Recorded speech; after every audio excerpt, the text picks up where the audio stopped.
It is time to give our 2023 NBA award predictions. Let's start with Defensive Player of the Year. Now, this one's going to shock you. This was going to shock you Mm. because I have not been high up on this particular player. And I want to say a couple of videos back, I was like, he kind of got to get it together. However, as of late, I'm sold. So my defensive player of the year is none other than the Brook Wall. That is AKA Brooke Lopez from the Milwaukee Bucks. Brooke Lopez is doing it. Yes, defensively. I mean, right now he leads the league in contested shots. What? You can't even get a shot off if he's defending you? He's played the most games out of all the people that is listed on the um, list for potential defensive player of the year winners. Like 68 games, he's most consistent. I mean, considering he's been in the league for a long time, but what he's been able to produce right now with the Milwaukee Bucks, being able to have his defensive presence felt on the court. Yeah, Brooke Lopez is looking real good for me right now for defensive player of the year. Whoa, that is a shock. I'm not I going to know, even I know, lie. I know. You went with the grown man. I went with I went with the grown man, because everybody on the books gotta be grown, right? Yes.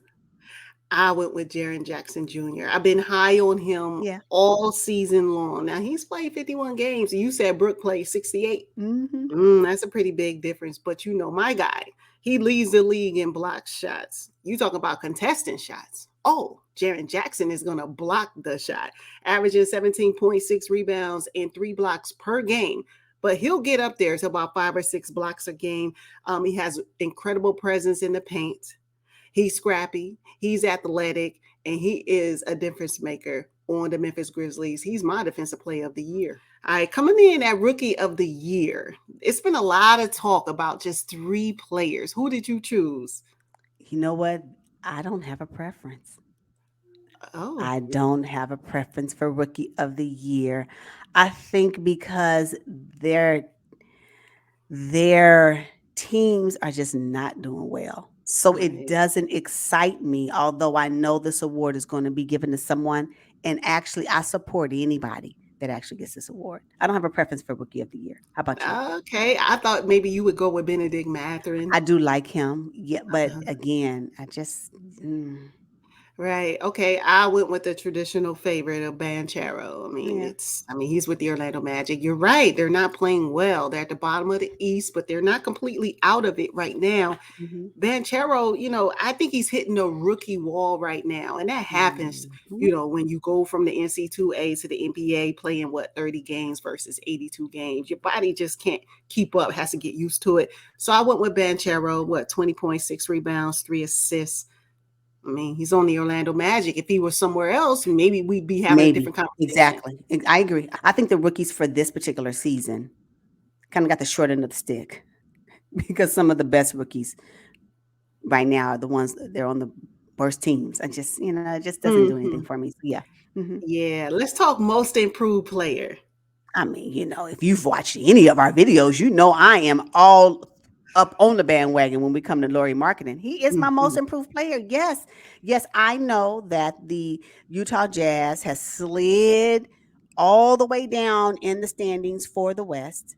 However, them being competitive at the top of the season can only be attributed to the improved skills of Lori Marketing. I mean, if you think about it, the Utah Jazz was top 6 at the top of the season, and they moved all the way down to a playing spot, and now they're holding on to a playing spot. But Lori Marketing makes them competitive. Not only is he really, really great on offense, but he can also get you in clutch. So he has had moments this season where that clutch gene showed up, and it has helped propel the Utah Jazz to a win.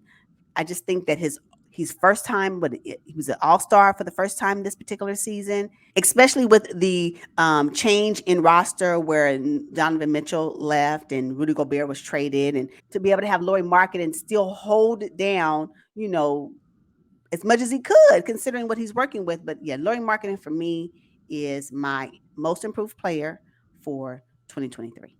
I don't think there's any other player to select. I think Lori, let's just go ahead and give him this award right now. I mean, can we?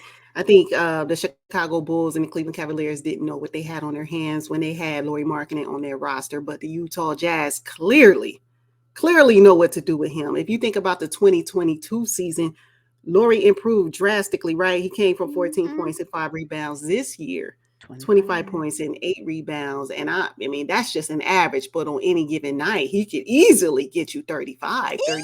Easy, Yeah. easy, easy, Mhm. easy. And you have to account for him on the floor. Yeah, Larry Oh, Marketing. yeah. Absolutely. Let's talk most valuable player. I mean, that's the award that has been talked about primarily over the last couple of weeks. Who would you choose? You know, the MVP award for this particular season is going to be something to behold because I believe that there is some type of fight against should someone do a three-peat for the award when there is a fan favorite, I believe, in another player. But I'm going to go with the three-peater. I believe that Nikola Jokic should win the MVP award for this particular season for three reasons. He's led the Denver Nuggets to the number one spot in the Western Conference, and they have held on to that spot since December of 2022. That is a long time to hold on to a spot in any conference. And he's his under his leadership, he's been able to do that. He leads the league right now in triple doubles. Leads the league in triple doubles. He has 26 this year. Last year he had 19. He is leading the league in the most efficient player that they have in the league right now. And maybe because he is always available. I mean, right now he has played about 62 games. You tell me which MVP person, MVP candidate has played 62 games. I'll wait. Right? So he has been the most durable candidate as well. And again, he has led the Denver Nuggets to the number one spot. And then also, they did a straw poll. I don't know if you heard about the straw poll. They have 100 voters vote on, do a like preliminary vote on MVP candidates, right? And so they get a list of MVP candidates and they're able to vote, kind of simulating what the MVP voting, the true official MVP voting will be like. In that straw poll of 100 voters, Nikola Jokic had 77 first place votes. 77? If that's any indicator that what the voters feel about Nikola Jokic, if you've watched Nikola Jokic play the game, although he is unassuming, he Yeah. will get you. He will look right past left, and you will be looking like where did the ball go? He will reach over you because he is super tall. He has a positive impact on the game. So yes, Nikola Jokic, I think he is the most valuable player on his team, and that's why I think he should win MVP.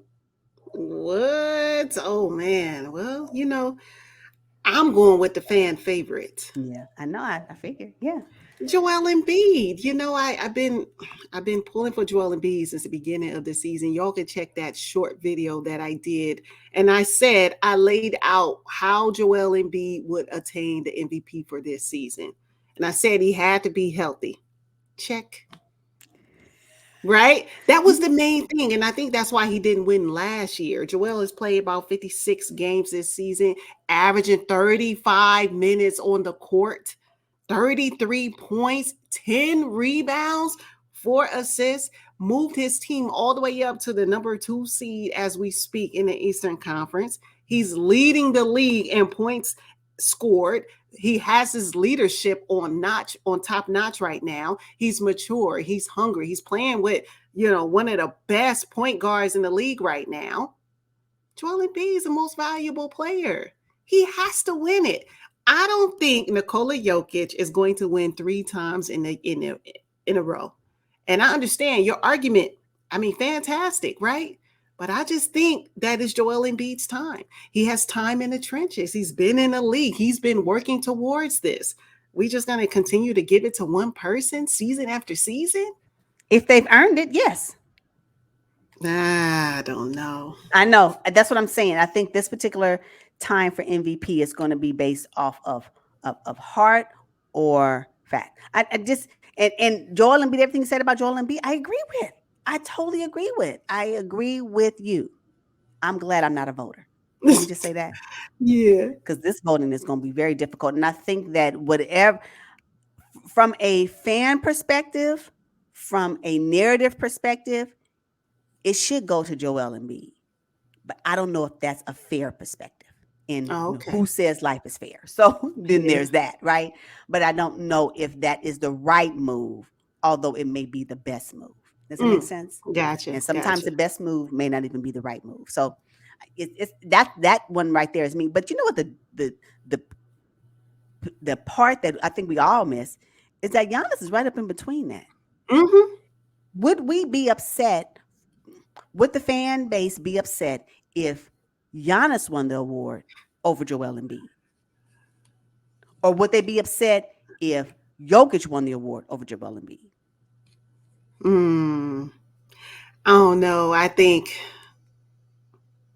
Giannis kind of came out of the clear blue sky in this last couple of Yeah, weeks I agree. because he I wasn't agree. having an MVP caliber season. But now that Yeah, we're close to the playoffs, now we're starting to see it. That's why I said that's that championship DNA, which yeah, Joel Embiid and Jokic do not have. they do not have. I You agree. know, I agree. so I'm not sure, but I just really hope that the voters choose Joel Embiid because it's his time.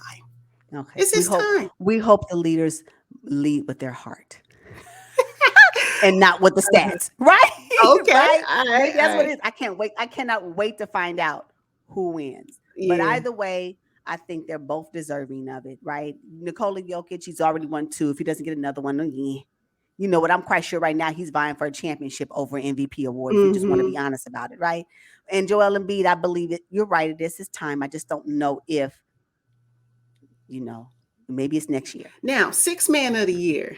Now, my original pick was Russell Westbrook. Had he stayed with the Lakers, I Ah, probably would still be saying Russell Westbrook for six mhm. man of the year. But now, I mean, is there another one who's played 59 games, who's the third leading scorer off the bench, had zero starts this season, level headed, calm presence? What? He was the man with the Indiana Pacers. He was the He's man. really a starter. Yes, he is. Absolutely. He's extremely consistent, especially off the bench. Extremely consistent. You're going to get consistent production from Malcolm Brogdon. And to your Mhm. point, he has been coming off the bench all season. So, yeah, Yep. Malcolm Brogdon is my pick as well. Now, this next award is one of the newest awards for the NBA, right? It's the Clutch Player of the Year award. Do I need to ask? Who did you? Really, y'all, if you've watched any basketball games where the Sacramento Kings have played, we all know that De'Aaron Fox is the master of the clutch gene for this season. We all know it. Have you watched him do it? I Mm, have, and it has yeah. been absolutely amazing. You don't even have to look at stats to tell that the eye test is enough. You get that man the ball, he can get you a clutch point. He can seal the game at the 3-point line. He can seal the game mid range, or he can seal the game drive into the basket. I Mm, mean, it is something to watch. So yeah, clutch gene for real. Ain't nobody talking about nobody else but De'Aaron Fox. exactly. He's my pick as well. Hands down. Like, Hands what? down. Let's Yeah. just Now I see why Alonzo Ball didn't want to play against him. Hello? you've been holding strong to that theory. Holding strong. You can go back to videos from last year Yeah, where telling you. Shaw's like, Lonzo Ball don't want no part of De'Aaron Fox. No parts. All right. So the last award is Coach of the Year. Can we just light the beam? Who else can be coach of the year outside of Mike Brown? Who? Hmm. Who? Can't think of anyone. The Sacramento Kings that nobody was checking for at the beginning of the season. Let's all be honest. Let's just Hmm. be honest. The Sacramento Kings for this season, nobody saw them. I know I didn't. But what they putting out right now, because as we speak, they're number 2 in the West. Mike Brown did that. Mike Brown, he the one. Mike Brown. Matter of fact, can Mike Brown be coach of the year and MVP of the year? Because that's exactly what we need to be talking about. I said it in one of our videos. If Mike Brown can tap in to the game, he would. Yep. Oh, man. Yeah, Mike Brown has ended the drought. How many years? 16, 17 seasons for the What? Sacramento From Kings into the 2006, I playoffs? think? Yeah, it's Yeah. been forever. Yeah. Hmm. Yeah, I think he's a hands down favorite. I mean, who else they gonna choose, really, if you think about it? What he's had to work with. considering that from a cultural perspective, from a marketing perspective, from a I care about you Sacramento Kings from a fan base perspective. Do you see the fans in the stands Oh yeah. at their games now? Do you hear them through the TV when you're watching? I do. No, it's amazing. Mike Brown, hands down. I've been talking about Mike Brown for a minute, but yeah, Mike Brown is my coach of the year.